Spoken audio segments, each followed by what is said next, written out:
aku nih Dea Damara di acara Podkuy Podcast Delta Kuy. Baik teman-teman, kemarin yang sudah aku janjikan.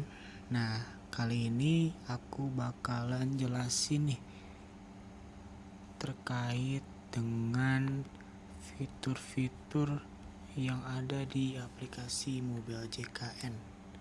Jadi ada fitur apa aja sih di aplikasi Mobile JKN itu?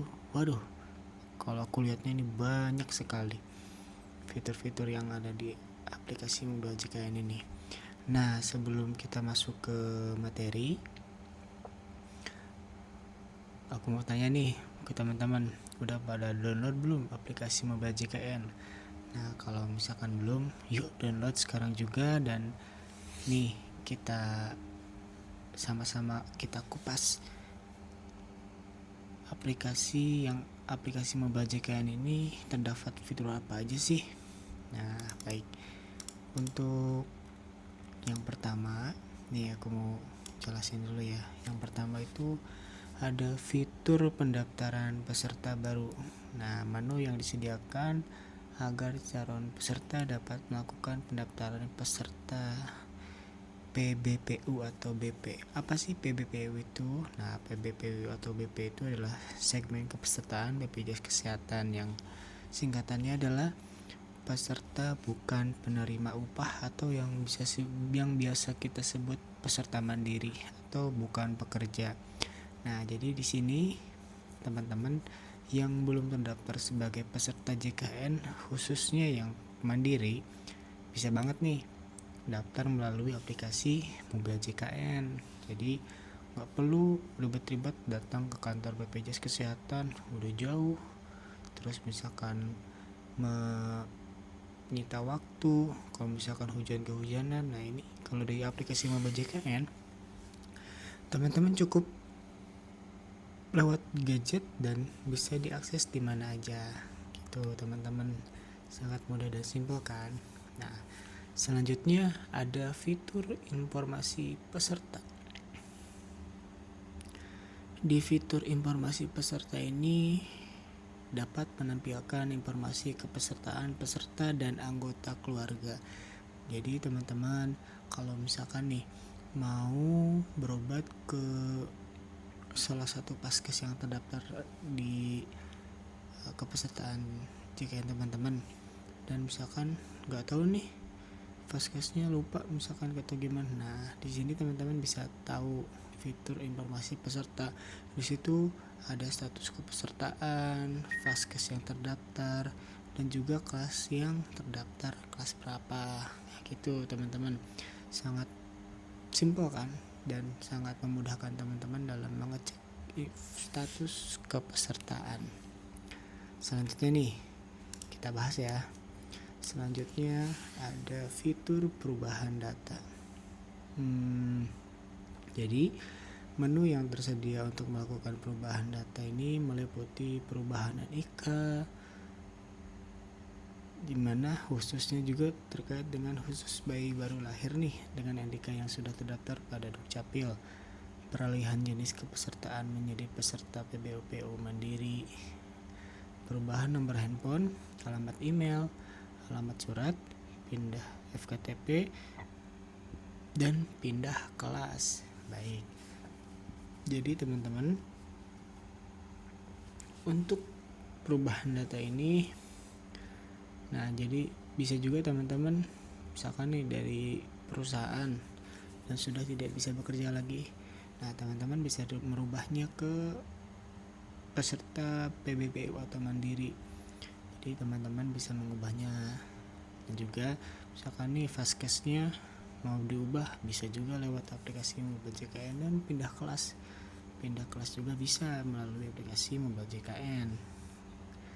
Nah, selain itu ada juga nih fitur informasi ketersediaan tempat tidur, dimana di situ menampilkan ketersediaan tempat tidur rumah sakit sesuai kelas, dimana informasinya juga sudah diupdate, biasanya itu langsung terupdate oleh rumah sakit. Jadi teman-teman kalau misalkan mau lihat ketersediaan tempat tidur di rumah sakit. Nah, bisa ngecek nih di fitur informasi ketersediaan tempat tidur.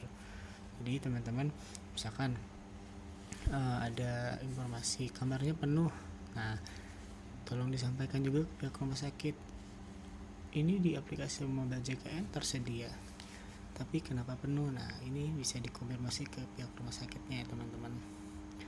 Selanjutnya itu adalah fitur info lokasi, menampilkan informasi alamat kantor BPJS Kesehatan dan fasilitas kesehatan yang bekerja sama dengan BPJS Kesehatan. Baik. Selanjutnya di sini ada fitur info iuran, di mana di situ menampilkan informasi tagihan iuran peserta PBPU dan anggota keluarganya. Jadi di sini khusus untuk peserta mandiri ya teman-teman. Jadi untuk fitur informasi iuran ini bisa dilihat di aplikasi Mobile JKN, itu tentang jumlah iuran yang harus dibayarkan setiap bulannya dan apakah iurannya tersebut sudah dilunasi atau belum. Nah, seperti itu teman-teman. Selanjutnya ada juga fitur informasi jadwal tindakan operasi, di mana di situ menampilkan jadwal operasi peserta dan anggota keluarga terdaftar serta dapat mengetahui jadwal operasi di rumah sakit yang bekerja sama dengan BPJS Kesehatan. Selanjutnya itu fitur pendaftaran pelayanan atau antrian nih. Nah, teman-teman, untuk fitur antrian ini atau antrian online, nah ini sangat bermanfaat sekali ya buat teman-teman, khususnya yang misalkan nih mau berobat di fasilitas kesehatan tingkat pertama. Di situ teman-teman tinggal ngambil nomor antrian aja dan nanti tinggal datang sesuai dengan jadwal yang sudah disediakan, atau nih teman-teman punya rujukan dari FKTP untuk berobat ke FKRTL atau rumah sakit. Nah, teman-teman tinggal pakai aja antrian online ini, karena di situ rujukannya sudah otomatis muncul di aplikasi Mobile JKN dan teman-teman tinggal ambil nomor antrian sesuai dengan surat rujukan yang sudah dibuatkan. Jadi sangat simpel kan, dan ini sangat memudahkan teman-teman dalam mendapatkan pelayanan kesehatan di fasilitas kesehatan.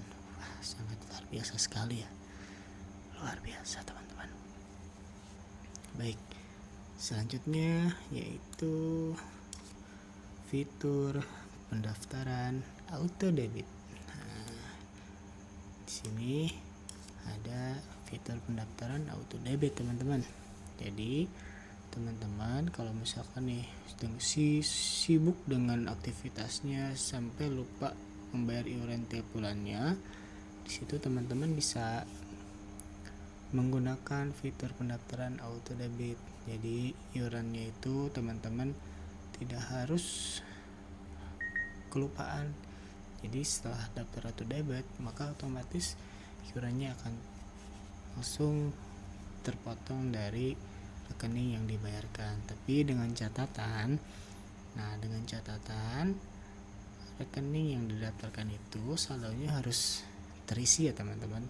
Jangan sampai nanti ketika lupa tapi saldonya kosong juga, ya tetap aja BPJS Kesehatannya atau kepesertaan JKN-nya tetap akan tidak aktif teman-teman. Jadi akan ada nanti notifikasi dari BPJS Kesehatan bahwasanya ada iuran yang belum terbayarkan. Jadi tetap saldonya harus ada, dan ya lebih baik teman-teman mendaftarkan fitur auto debit ini ya, biar setiap bulannya tidak harus transfer.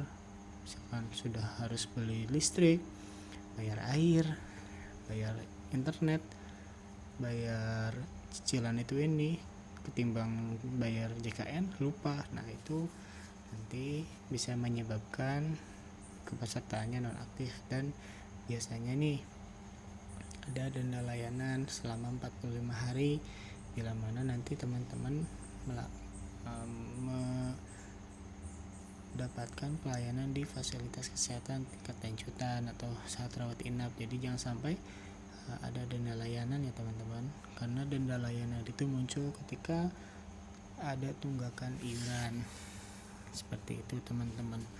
Waduh, ternyata masih banyak fitur-fitur yang ada di aplikasi Mobile JKN ini, sedangkan waktu kita tidak cukup teman-teman. Nah, nanti kita lanjut ke segmen selanjutnya ya. Pantengin terus aku di podcast Delta Kuy. Baik, terima kasih teman-teman. Sampai berjumpa lagi di episode selanjutnya yang masih terkait dengan fitur-fitur yang ada di aplikasi Mobile JKN. See you.